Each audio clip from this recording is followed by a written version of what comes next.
पिछले कई दिनों से भारत का शेयर बाजार सुधार की ओर है। भारत में सितंबर और अक्टूबर को आर्थिक लाभ का महीना माना जाता है।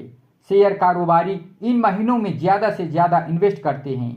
पिछले कई दिनों से देखा जा रहा है कि अमेरिका के टैरिफ नीति के कारण बाजार ने मायूसी ला दी थी, लेकिन जीएसटी सुधार के बाद से कारोबारियों के अरमानों को संबल मिला है। इसी दौर में पतंजलि जैसे शेयर जमीन पर गिरे तो बीडीएल 3 दिन में 100 रुपए से ज्यादा की ऊंचाई पर पहुंचे। अमेरिका की तानाशाही भी ज्यादा दिन नहीं चली। सेंसेक्स के साथ निफ्टी ने भी उछाल मारी।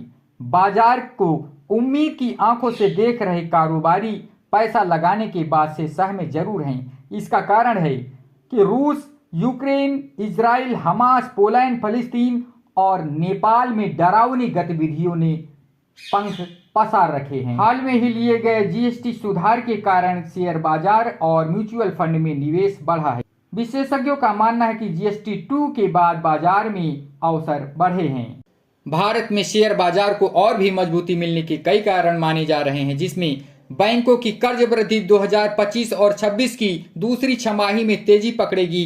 पूरे वित्त वर्ष में यह 12% तक पहुंच सकती है।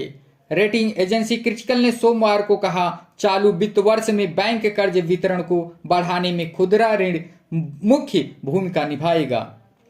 इसके अलावा अमेरिका टैरिफ की चुनौतियां और वैश्विक अनिश्चितताओं के बावजूद देश का वस्तु निर्यात अगस्त 2025 में सालाना आधार पर 6.7% से बढ़कर 35.1 अरब डॉलर पहुंच गया। वाहनों पर जीएसटी दरों को कम करने का सरकार का निर्णय ऐतिहासिक। वाहनों का पहुंच व्यापक रूप से बढ़ेगा।